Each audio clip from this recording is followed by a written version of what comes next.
¿Qué tal? Buenas noches. Bienvenidos a Espiral. El sistema penal mexicano enfrenta una crisis de la cual hablamos ya desde hace algún tiempo y con bastante intensidad.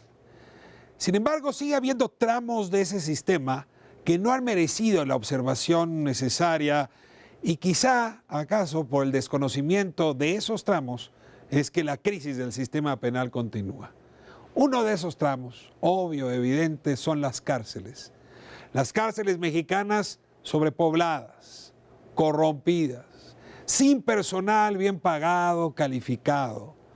Cárceles que son considerados por la sociedad en general, por los medios también, como los basureros donde uno va y tira a seres humanos que antes le estorbaban, a pesar de que muchos de esos seres humanos sean inocentes.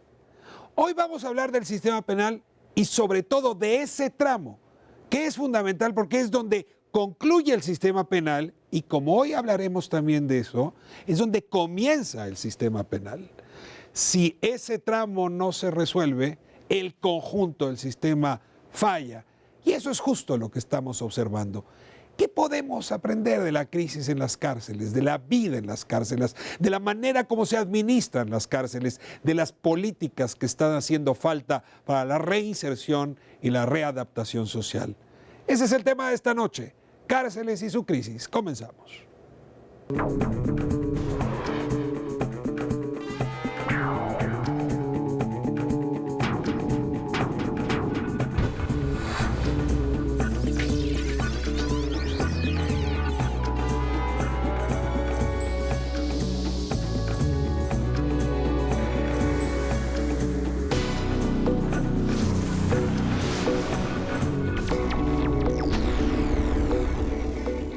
Comenzamos esta noche nuestra conversación sobre la crisis en las cárceles mexicanas con un panel inmejorable, lo digo así de claro, inmejorable para discutir este tema. Como es costumbre y tradición aquí en Espiral, les voy a pedir a las invitadas, al invitado que se presenten. Comenzamos con Sergio García Ramírez. Muchas gracias por la invitación. Sergio García Ramírez, investigador en el Instituto de Investigaciones Jurídicas de la UNAM, con algunos años, muchos años quizá, de práctica penitenciaria en distintas prisiones del país. Procurador General de la República entre 1982 y 1988. No solo es investigador, le ha tocado operar el sistema y la justicia de la justicia mexicana. Me da mucho gusto tenerle aquí. Le vamos a aprovechar, Sergio. Muchas gracias. Todo lo que Muchas gracias, Ricardo. Elena Saola, de nuevo en Espiral. Muchas gracias. Gracias, soy Elena Saola, soy antropóloga, investigadora del CIESAS y también tengo muchos años que por provocación del doctor García Ramírez he trabajado y he estudiado mucho las prisiones. Él me invitó a un primer trabajo hace muchos años y me dijo, nunca lo vas a dejar, y así fue. Así fue. Elena, no sabía esta información. Habrá Así que agradecerle a don Sergio que hayas entrado en este mundo. Así es, sí se lo agradezco. Bienvenida, Elena, de nuevo. Gracias. Catalina Pérez Correa. Muchas gracias, igual por la invitación. Yo soy Catalina Pérez Correa, soy profesora del CIDE y yo entré en este tema haciendo mis estudios de maestría y de doctorado. Empecé estudiando en una agencia del Ministerio Público, haciendo un estudio etnográfico en las agencias del Ministerio Público, y ahí fui un poco siguiendo el proceso y me llevó a las cárceles del país, que pues un poco igual que Elena, una vez que se entra en las cárceles es un tema fascinante y pues llevo varios años también estudiando las cárceles de nuestro país. Tienen ustedes juntas estudios sobre presos, incluso en los reclusorios federales. Han trabajado temas de injusticia para las mujeres que viven alrededor de la cárcel cuando tienen un pariente dentro. En fin, me parece que el trabajo de ustedes se ha colocado como el más inteligente, el mejor informado en el país. Es que sus encuestas, sus interpretaciones estarán en este programa. Gracias por acompañarnos. Me da un gusto enorme tener a Victoria Dato entre nosotros hoy en Espiral. Muchas gracias, Victoria Dato, ministra jubilada de la Suprema Corte de Justicia de la Nación y actualmente presidenta de la Academia Mexicana de Ciencias Penales, que agradezco la invitación profundamente por el tema tan interesante que es el de las cárceles en México, a las que yo me acerqué hace muchísimos años impartiendo cursos de profesionalización y capacitación al personal de prisiones y después participé en el auxilio de quienes construyeron la sustitución, los 4 reclusorios que sustituyeron a Lecumberri. Y no he salido del tema desde entonces, me ha atrapado. Sí, se cierra Lecumberri y ese es un gran paso en ese momento. Sí, se quería dinamitar, pero finalmente, por la historia negra que estaba atrás, pero finalmente como fue un edificio, ejemplo del panóptico, se quedó en pie y fue el Archivo General de la Nación.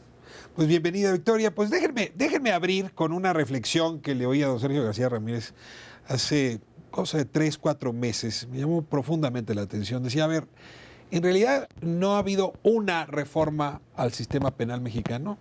Tenemos 2 reformas andando. Una que se hace en 2008 y que atiende la fase final justamente del proceso penal, que es el proceso penitenciario de reclusión, en fin.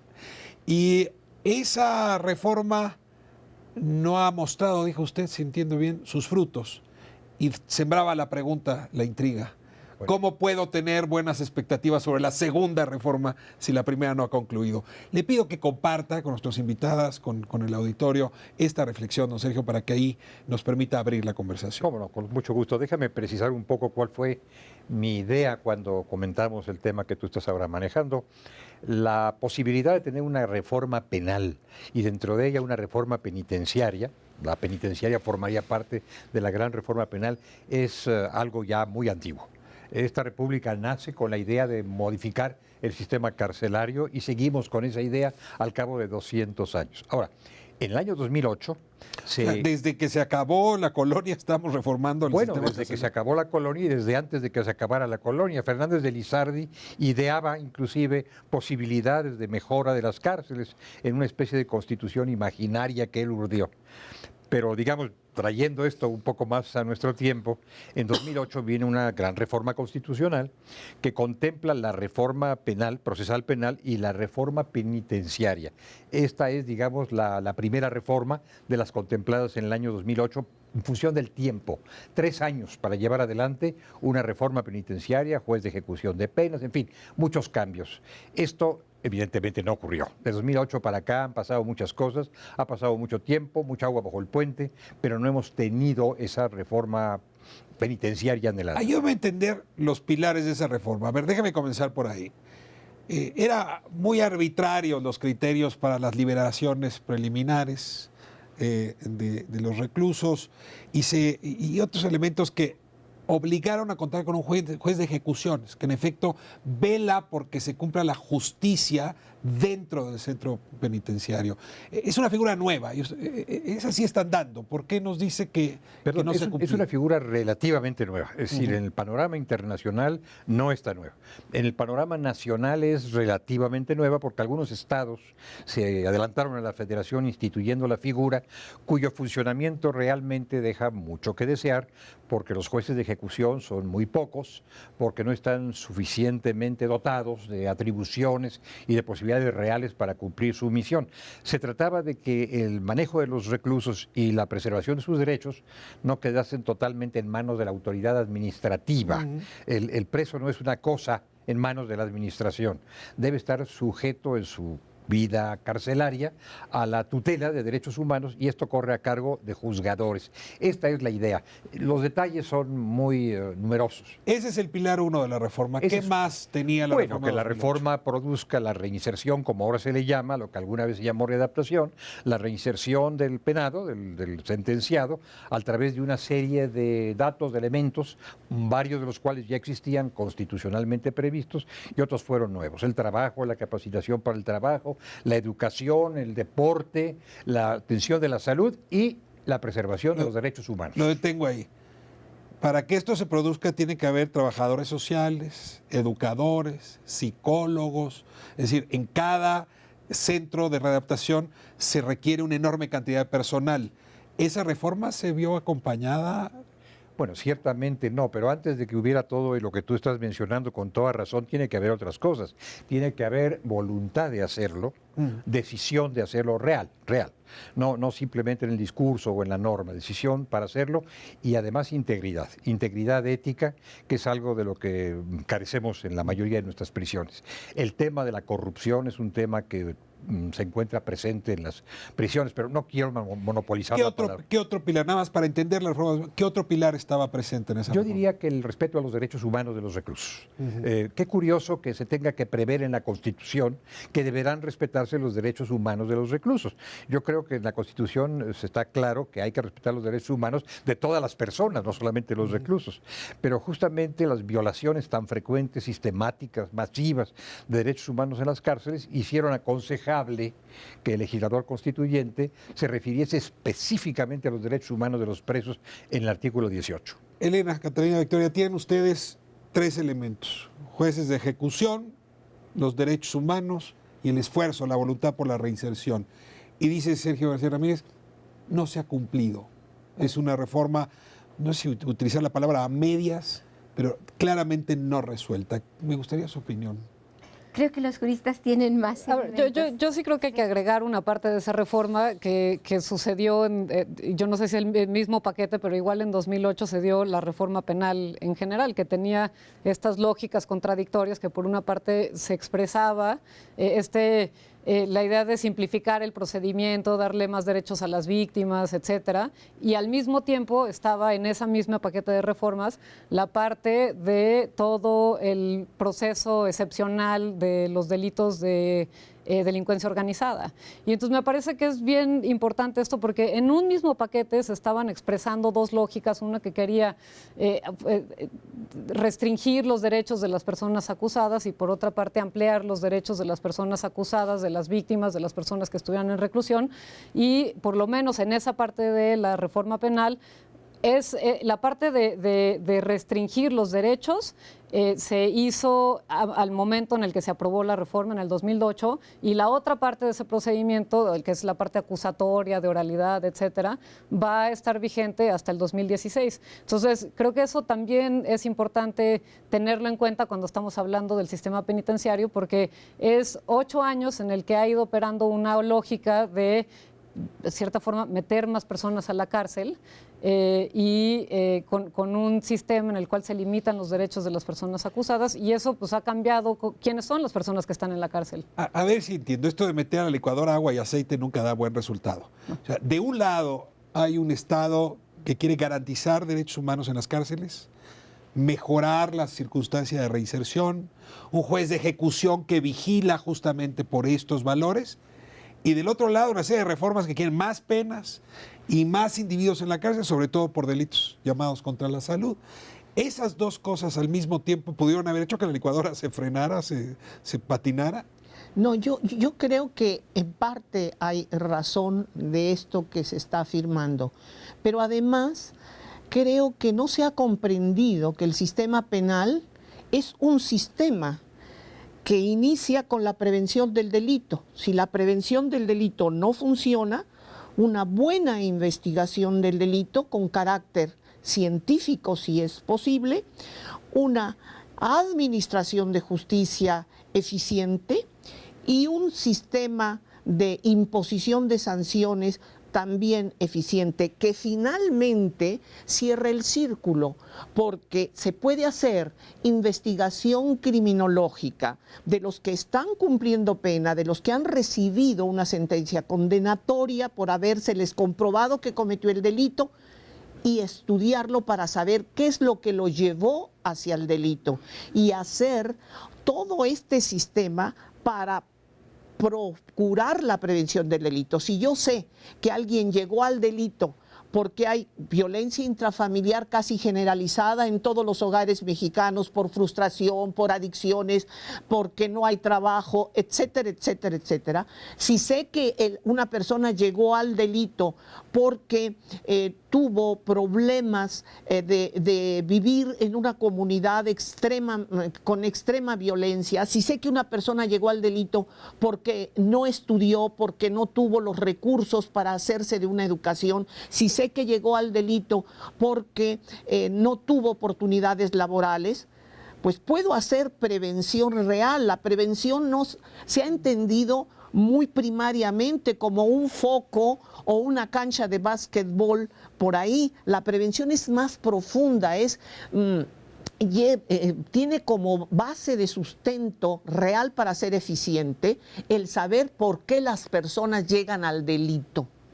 Y eso no ha ocurrido. Sí, yo creo que en general en esta misma línea lo que tendremos que enfocar es que las cárceles son como la parte olvidada de toda esta cadena que va en el sistema, y lo que no termina de verse y sobre todo no termina de plasmarse en políticas públicas adecuadas es el hecho de que si no ponemos atención y mejoramos las circunstancias en que están las prisiones en el país, no vamos a avanzar en el tema de seguridad. Y esto es una cosa que pocas veces se ve con la claridad como para poder diseñar una política amplia que abarque desde el campo de la prevención hasta el campo de la ejecución de la pena. De otro modo, lo que tenemos es muchas veces una circulación en ámbitos muy específicos. Tenemos la mayor parte de la población que está ahí es gente pobre, son familias, son núcleos de población y sobre todo en condiciones infrahumanas, indignas, lo que pone en cuestión precisamente el fin de la pena que da nuestra Constitución, que dice la reinserción a la sociedad. ¿Y en qué condiciones regresan las personas a la sociedad y cuál puede ser sus posibilidades habiendo pasado por un sistema con esas incompetencias que se han venido señalando y con estas carencias enormes? Una cosa es lo que la ley y las instituciones prevén y otra cosa es la realidad. Así es. Voy a dejar a la ley y el deber ser a un lado y quisiera que entráramos a lo que es el sistema de cárceles en México. Y quiero poner un ejemplo que a mí me tiene muy impresionado, quizá a la luz de alguna reflexión que sembró en mi cabeza Michel Foucault, quien decía que para entender las sociedades hay que acercarse a los manicomios y a las cárceles, porque ahí, como con los espejos estos de la feria, se agrandan los defectos, los vicios y también las virtudes de las sociedades. Don Sergio, hay una penal del Estado de México que lleva su nombre, Sergio García Ramírez, que se encuentra en Chiconautla.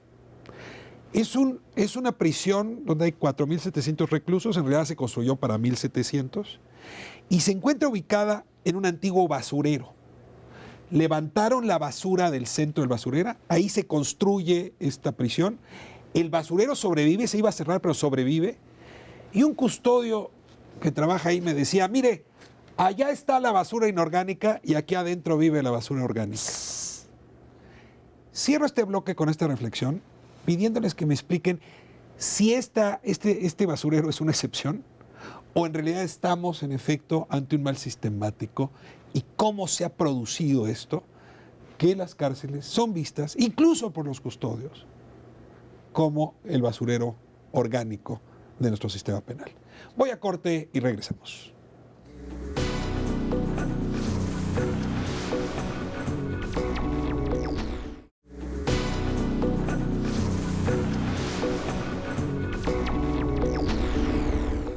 Estamos de vuelta en Espiral, hablando del sistema de cárceles en México. Y les decía hace un momento, parece que las cárceles en realidad agrandan para su observación los problemas de la sociedad y concretamente el sistema penal. Las cárceles no son vistas por nadie. O sea, no, literalmente es tierra de nadie. Pocos custodios para muchos presos. Muchos presos que están ahí por razones inocentes, que son inocentes en realidad. Corrupción en cantidades extraordinarias, mala alimentación, en fin, atentados contra los familiares, contra las mujeres que les llevan de comer. Es una circunstancia muy dolorosa. Aquí me detengo yo les pido que cada quien ponga sobre la mesa el análisis que nos ayude a caracterizar la vida hoy de las cárceles mexicanas, sean locales o federales, con respecto a la investigación que hayan hecho. Bueno, acabas de describir la situación carcelaria del país, lamentablemente así es, de manera mayoritaria. No me atrevería yo a decir que en forma absoluta, pero de manera mayoritaria. Efectivamente, la prisión es una microciudad que refleja las condiciones de vida en la macrociudad. Es un espejo en el que se puede mirar la sociedad. Esto se ha dicho mucho y se ha dicho con entera razón. Entonces, muchos de los males de nuestra sociedad, también algunas de las virtudes, se reflejan en las prisiones.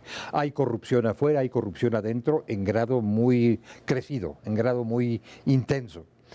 Yo no usaría expresiones tan duras como las que utilizó quien comentó contigo, el tema del custodio, ¿no? Tal vez no, porque esto reflejaría, digamos, una posición muy desfavorable hacia las personas que viven en las prisiones y que no son las culpables, tal vez sí de algunos delitos, pero no de lo que está pasando dentro de las cárceles. El problema es que se ha separado efectivamente el ser del deber ser, ¿no?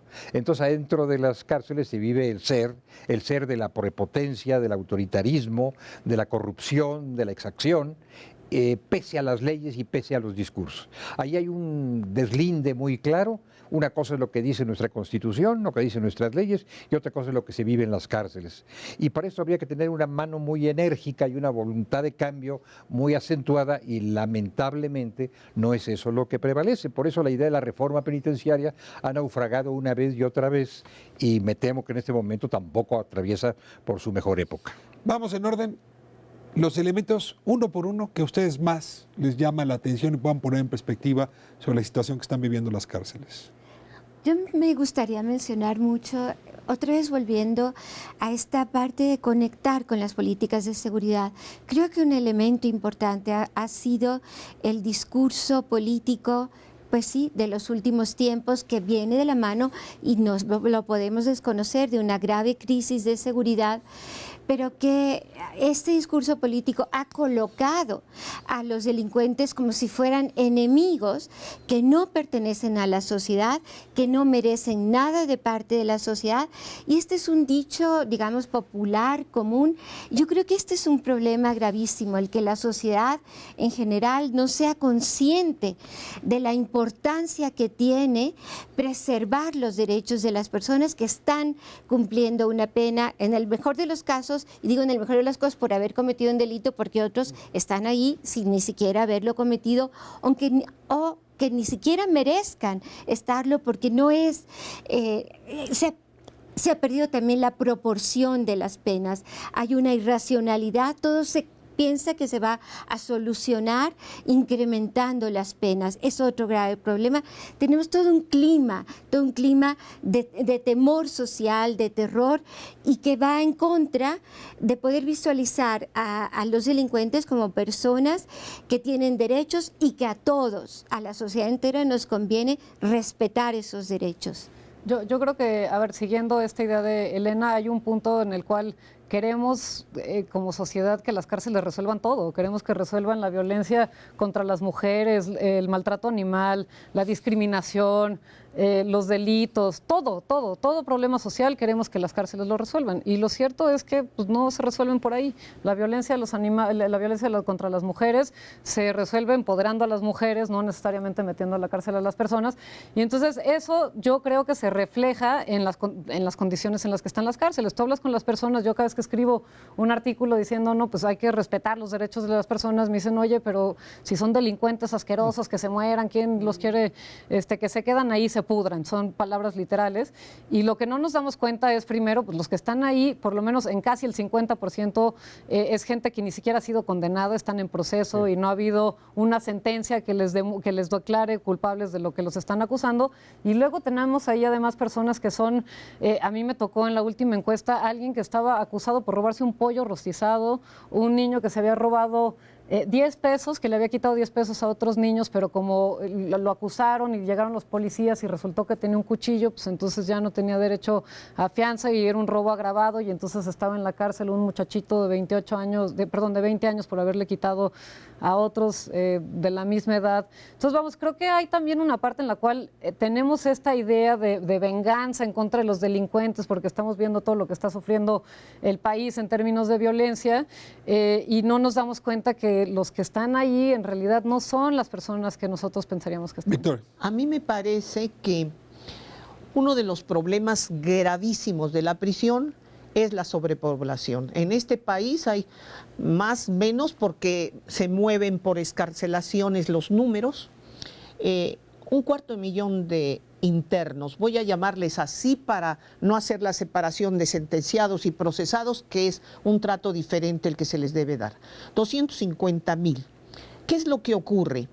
Que ante la ineficiencia que produce, la ineficiencia es producida por la impunidad es producida por la ineficiencia en la investigación del delito.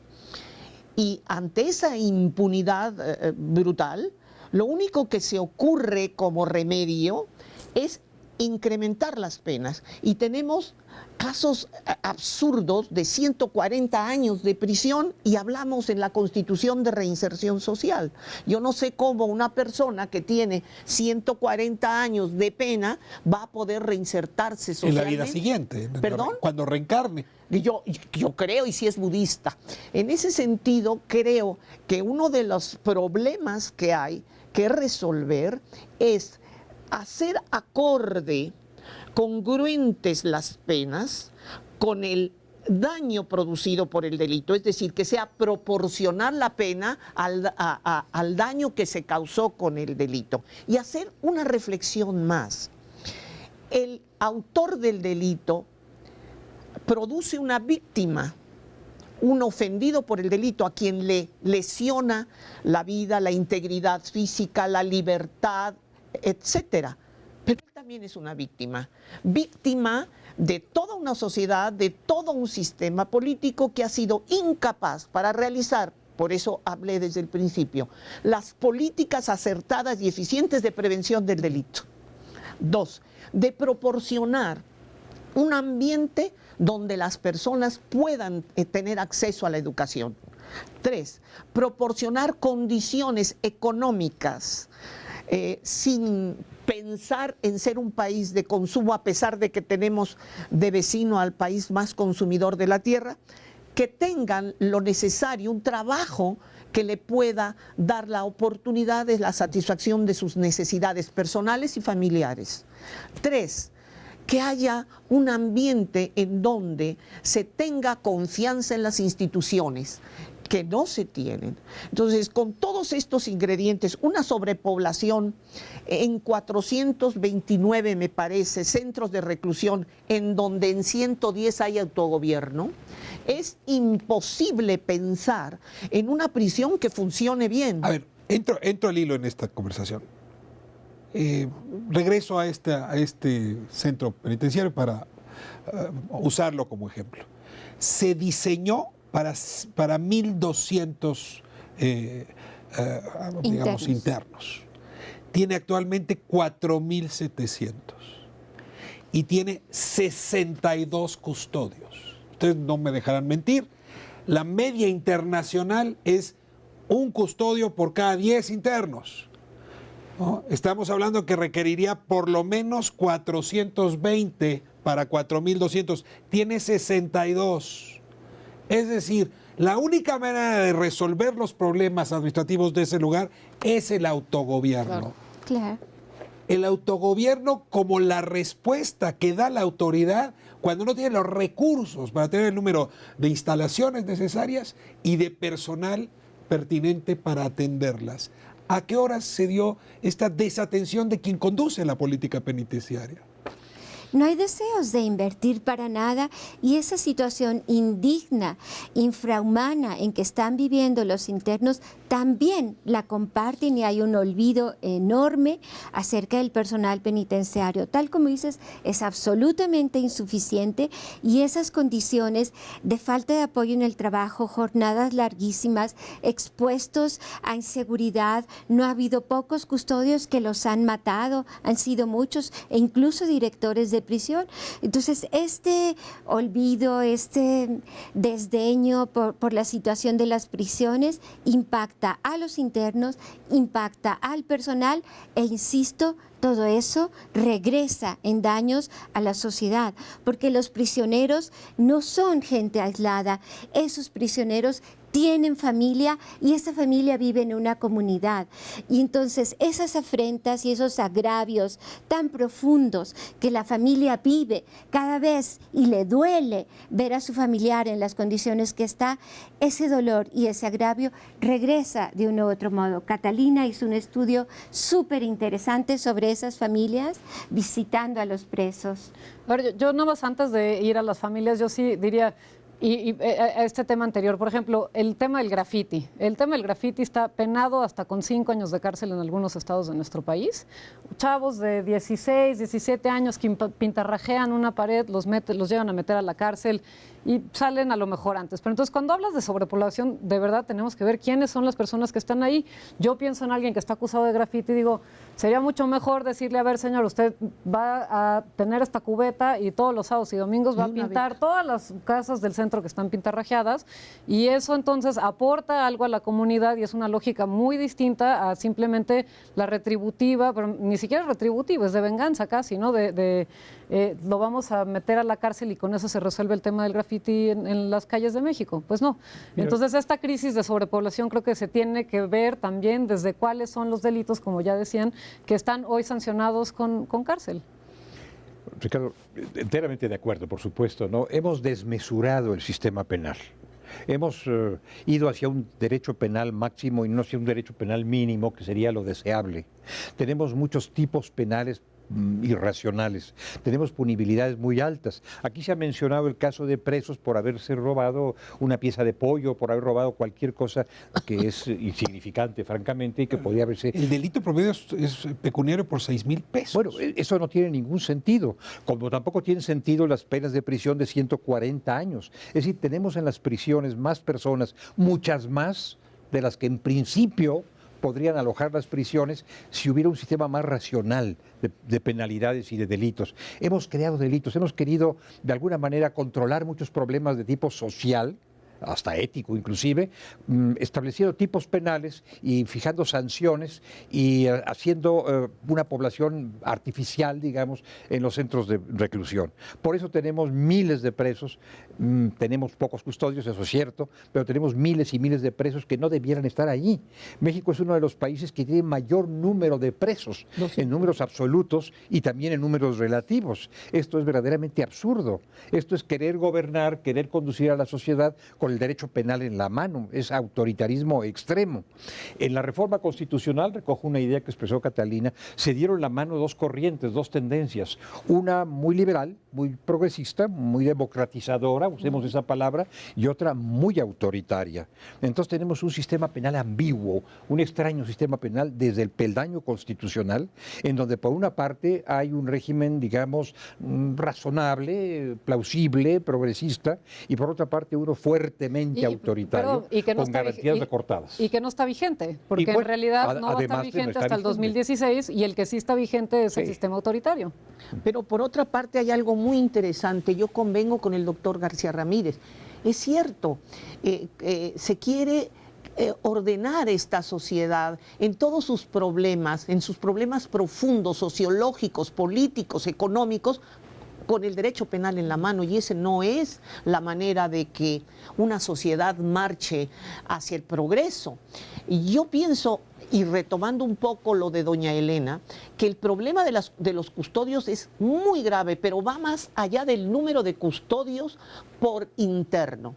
Va en el sentido de que no hay un sistema verdaderamente eficiente para, primero, hacer la selección de las personas que aspiran a ser custodios. Después, aquellos que salieron aptos en el perfil psicológico para ser custodio, porque se tiene que contar con un perfil especial para estar cuidando presos, darles los cursos que los profesionalicen, porque nunca se piensan que un custodio debe ser un profesional, porque estamos hablando de una persona que va a estar al cuidado de quienes violaron la ley por algún motivo y que finalmente deben de tener un tratamiento, aunque ahora se esté proscribiendo el tratamiento. Entonces, en relación a los custodios, el problema no solamente es el número, sino los que hay no tienen ninguna preparación para realizar el trabajo tan importante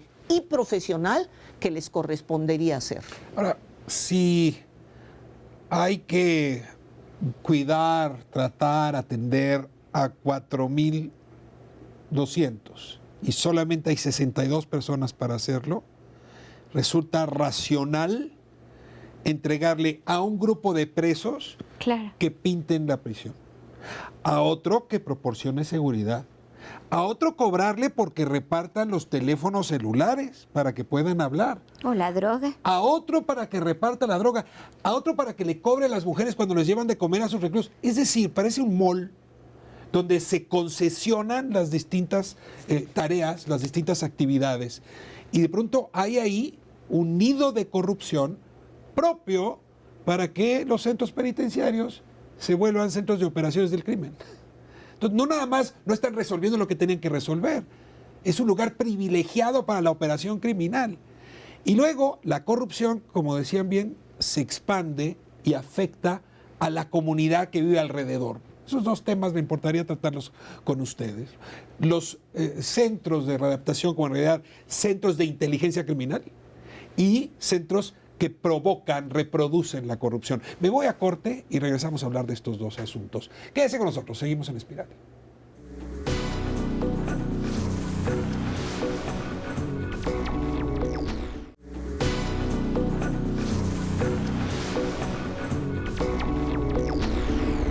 Estamos de vuelta en Espiral hablando de la crisis en las cárceles mexicanas y quiero ponerles en el centro el tema de la corrupción. La corrupción que provoca por lo pronto tiene dos consecuencias. Una, permite que los centros de readaptación sean centros llamados hace un momento de inteligencia criminal. Desde ahí se opera parte de la inteligencia criminal, ahí se esconden los criminales, desde ahí se orquestan secuestros. Y del otro lado, la corrupción que provocan alrededor de la vida de quienes están vinculados a ese centro penitenciario. Vamos con el primer tema. Nos está costando muy caro haber perdido el control sobre la vida penitenciaria. Bueno, hace mucho tiempo que lo perdimos, lamentablemente. Qué bueno que pones en el centro de la escena el problema de la corrupción. Es decir, si yo tuviera que referirme a un problema el más grave, al lado, desde luego, de la sobrepoblación, del autoritarismo, de la desproporción entre celadores y reclusos y de la insuficiencia de las instalaciones, pero si hubiera que referirse a un problema específico como el más grave entre todos, a mi modo de ver, es la corrupción. La corrupción que ha generado todos los males carcelarios o que es producto de muchos de los males carcelarios y que está contaminando además o que puede contaminar al sistema penal en su conjunto. No es que las cárceles contaminen al sistema penal, es que el sistema penal tiene sus propios factores de corrupción que son contaminantes del sistema penitenciario. Estamos hablando de una gran reforma y la estamos mirando con ilusión, estamos mirando con esperanza, pero la realidad es que esa gran reforma depende de una serie de actores, de personajes que la van a materializar. En el primer punto de esa secuencia se encuentra la policía. Y en el último punto de esa secuencia se encuentran los funcionarios penitenciarios. Y creo que vale la pena que nos preguntemos si con la policía que tenemos, dicho sea con todo respeto para los que merezcan respeto, y con los celadores que tenemos, dicho sea también con todo respeto para los que lo merezcan, vamos a llevar adelante un sistema de verdadera renovación penal en este país. La policía es un elemento clave para que funcione el sistema penal en su conjunto. No los ministros de la Suprema Corte, no los magistrados de los tribunales superiores, que son muy importantes. No los procuradores. No los procuradores, son los policías, los agentes del Ministerio Público y al final de la cadena, los encargados de la ejecución o de la custodia. Este es mi punto de vista. A ver, tenemos a los policías, tenemos el tema de corrupción a lo largo de todo ese sistema y a los policías que pues todos sabemos que hay un tema de corrupción ahí y están a la vista. Ahora, esa misma corrupción, imaginémosla en un lugar en el que está cerrado, en el que solo algunas personas pueden entrar, por ejemplo, los familiares, y en los cuales en las encuestas cuando nosotros íbamos nos decían, es que yo no les puedo decir porque si yo digo, ahí está mi interno adentro, está mi hijo, yo no voy a arriesgar la vida de mi hijo por estar denunciando lo que está sucediendo adentro. Hay un observatorio de cárceles de América Latina que lo que dice es que las cárceles deberían de ser lugares con paredes de cristal.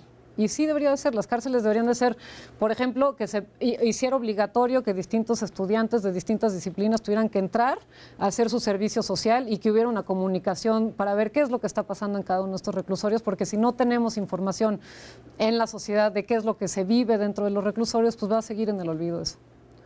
Pero esto se puede agravar, y muchísimo, si entra en vigor una iniciativa de ley que presentaron 3 partidos políticos, que es la Ley Nacional de Ejecución Penal, donde se proscribe el tratamiento y simplemente va a observarse dentro de la prisión el encierro exclusivamente, porque se aduce en la exposición de motivos de dicha iniciativa, que está apoyada por 3 partidos políticos, y si sumamos, pues el voto se tiene para que llegue al rango de ley. En ese orden, si la situación en estos momentos alarma por lo que puntualmente señaló el doctor García Ramírez, por lo que dijo Catalina, por lo que dice Elena, ahora va a ser muchísimo peor, porque esta ley proscribe el tratamiento y simplemente señala que se debe cumplir la prisión bajo un régimen de vida digna.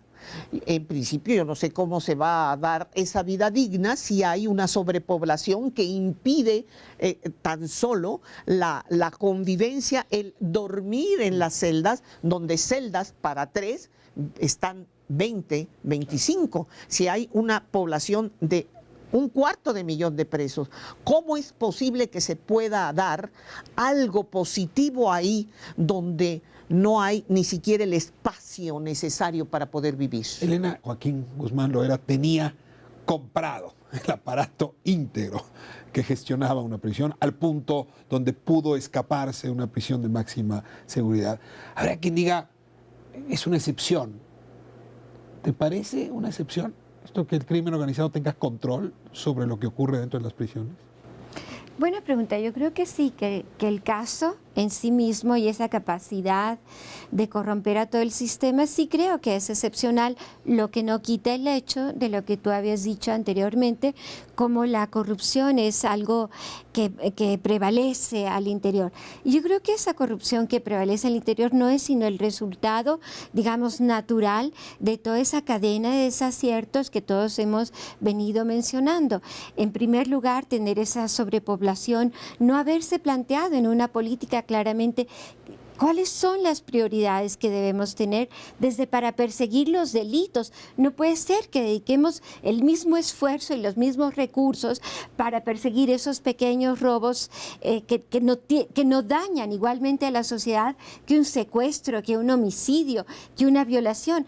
Tenemos que priorizar, tenemos que llevar a prisión a quienes verdaderamente tienen que estar ahí, tenemos que sacar a tantas personas que no tendrían por qué estar ahí. Tenemos que invertir los recursos que se requieren para tener una vida digna ahí, tanto el personal que tiene que ser bien pagado, bien capacitado, tiene que estar contento y satisfecho y orgulloso de su trabajo para poder hacerlo bien. O sea, hay tantas cosas, o sea, sí hay remedios, pero es plantear desde una discusión política muy, muy amplia para que toda esta cadena en el sistema de justicia y que termina con las prisiones, no termine con estas conductas que son respuestas humanas naturales. Si no me dan salarios, si no hay comida, pues los presos se pelean por la comida. Si el custodio está amenazado de muerte porque son insuficientes. Así es, así es. Entonces hay que ver cómo resolver cada uno de esos problemas, empezando por esa política. Tú encontraste, si la cifra no me falla, que digamos, los recursos alrededor de la corrupción carcelaria en el Distrito Federal y en el Estado de México. Morelos. Y Morelos eran de cerca de 3.500 millones de pesos, si no me acuerdo, al año. Sí. Es decir, una corrupción de ese tamaño, 3.500 millones de pesos, cobrada fundamentalmente en contra de las mujeres. A ver, Pues es que cuéntanos esta. Son básicamente quienes, el 95% de las personas que están en las cárceles son hombres y quienes los visitan son principalmente mujeres. En el Estado de México, perdón, en el DF, en Morelos son alrededor de 80% de las personas que llegan a las cárceles de visita son mujeres. Tienen que llevar, porque el Estado no les provee, tienen que llevar comida, tienen que llevar agua, tienen que llevar vestido, medicamentos, todo lo que una persona necesita para vivir, pero además tienen que pagar la visita. Tienes que pagar desde que tengas una mesa donde sentarte durante la visita hasta ingresar. Por ejemplo, había una señora embarazada que a partir del 6º mes decía que le habían cobrado doble entrada porque como ya tenía una persona, entonces ya tenía que pagar 2 entradas y no solamente una. Vamos, pagan todo y son mujeres que trabajan principalmente de empleadas domésticas o como comerciantes y dedican su vida en subsanar el costo que tiene tener a su hijo, a su esposo, a su hermano, a su padre en reclusión. Don Sergio, la pena se extiende, va del interno y cae encima de su madre, de su hermana, de su esposa, de su novia, de sus hijos. Es algo que está provocando el sistema penal. Está castigando a quien no tendría por qué estar sufriendo, padeciendo. Bueno, pero no solamente cae encima de sus allegados, los que has mencionado tú y otros más, sino que también encima de los abogados. Claro. Los abogados también son víctimas de este mismo sistema corrupto. Es decir, en las prisiones, dejando a salvo, dejando a salvo, digamos, todo lo que se tenga que dejar a salvo para no caer en apreciaciones absolutas, pero dejando a salvo esto, en las prisiones todo tiene su precio. Todo tiene tarifa. Tarifa para el ingreso, tarifa para la defensa, tarifa para buscar un preso. Las copias del expediente. Para tener cama, para la visita conyugal, para la visita familiar, para todo, ¿no? Entonces, esto no puede ser. Ahora, yo te felicito por haber seleccionado el tema de las prisiones. Permíteme que te felicite, amistosamente, porque es un tema generalmente oculto. Lo leemos a veces en los periódicos y demás, y mucha gente lo sufre, no lo denuncia, no lo menciona para no causar más problemas a sus allegados. ¿Es políticamente incorrecto hablar de derechos humanos y las prisiones? Bueno, es políticamente incorrecto a veces hablar de derechos humanos en general, pero no para nosotros. Creemos que hay que hablar de derechos humanos. Y en las prisiones es el lugar donde los derechos humanos se encuentran en mayor riesgo o en mayor quebranto. Las violaciones de derechos humanos en las prisiones son constantes y masivas. Hay un problema psicológico que yo quisiera que hiciéramos explícito aquí hacia el final del programa. Los internos están en esa especie de basurero que construimos, pensando en que nunca vamos a pisarlo. Y solamente cuando se está en una prisión, en una cárcel, se dan cuenta cuán cerca se está de caer en esa circunstancia. Porque la mitad son inocentes, para ponerlo rápido. ¿Cómo volver empática a la población, al ciudadano, con lo que está ocurriendo allá adentro? ¿Es posible? ¿Cabe? Porque eso modificaría la voluntad, la inteligencia, el interés por el tema. No serían unos cuantos bichos raros, Catalina, Elena, Victoria, usted... Yo mismo, si quieres, hoy, pensando el tema, sería un asunto de nuestra sociedad que tenemos que apropiarnos y apropiarnos de la discusión. ¿Cómo hacer esa empatía? ¿Cómo construirla? Pues, perdón, yo creo que también una parte es contar las historias de las personas que están ahí y otra parte es, pues, esto que yo decía como de transparentar, por ejemplo, poniendo servicios sociales en los cuales los estudiantes tengan que entrar y salir. ¿No? Tú hablabas al principio del programa que necesitamos psicólogos, trabajadores sociales, abogados. ¿Por qué no poner a los estudiantes que están haciendo su servicio social a entrar a las cárceles y que sean testigos y testimonio de lo que sucede ahí? Elena, conclusiones. Sensibilizar a la población en general, ¿no? Hacer campañas que construyan un discurso distinto, invitar a la participación. O sea, por ejemplo, en Inglaterra se hace un programa de revisar esas cárceles. La sociedad entera está invitada a corroborar si aquel programa de trabajo que se dijo que se iba a cumplir en un año se puede cumplir. Acá los hemos mantenido como espacios cerrados que a nadie importa. Yo creo que hay que cambiar ese discurso y esa forma de mirar a las prisiones. Bueno, yo en este sentido quizás tengo un tono drástico. Hay que tener voluntad política y eso no solo es palabras en los discursos. Yo creo que lo primero que se tiene que contemplar es que las prisiones es el punto final de la cadena de todo un sistema penal, pero también es la primera. Tenemos que averiguar por qué las gentes llegan al delito y tratar de dar las soluciones para cancelar esos motivos que llevan a las gentes al delito. Después tener una policía, eso es central, policía científica, bien pagada, primero bien seleccionados los que van a tomar los cursos de profesionalización, tener una extraordinaria personal de investigación del delito, juzgadores que los hay y muy buenos, pero todavía acentuar el número, porque a veces no son suficientes. Se habla de sobrepoblación también en relación a la prisión preventiva, pero es que no hay el número también suficiente de jueces. Y por otro lado, la parte de la defensa de los internos, y voy a decir la palabra que es fuerte, los extorsiona prolongando el proceso, ofreciendo pruebas que a veces ni tienen ningún sentido, pero es para obtener mayores ingresos. Entonces, tener magníficos jueces y muchos jueces, los que sean necesarios, no solamente el número que el presupuesto de cada poder judicial tiene, tener custodios profesionales, celadores profesionales, infraestructura, porque si vemos las prisiones, no solamente el grupo humano que está ahí degradado, sino las instalaciones donde están. Las mazmorras de la Edad Media ahora serían habitaciones de hoteles de 5 estrellas. Se nos fue el tiempo. Tengo que decir una última cosa. Así como Catalina proponía que los estudiantes, o como ustedes, los investigadores académicos, acudan a las cárceles, pues yo celebro que los procuradores acudan. Y aquí hay uno que sin duda conoce ese sistema, pero dudo que sea una visita que quien es responsable de la procuración haga con frecuencia. Pero todavía más extraordinario, que un ministro, un exministro de la Corte, conozca la área de las cárceles. No sé cuántos de sus colegas, Victoria, han visitado las cárceles, pero qué bien haría que en efecto ese fue un espacio visitado pues por quienes operan en los distintos tramos del sistema penal. Seguramente ahí vendría también la posibilidad de un cambio, una comprensión. Es un tema que va a requerir seguirlo observando con detenimiento, con acuciosidad, y Espiral se benefició hoy, pero ojalá y lo pueda seguir haciendo en otras ocasiones para no soltar el diagnóstico, las propuestas, el análisis y el conocimiento, la conciencia que se debe tener del asunto. Muchas gracias a los cuatro por esta presencia. Gracias a usted por habernos permitido entrar a su hogar. Nos vemos próximo miércoles aquí, Canal 11 Espiral.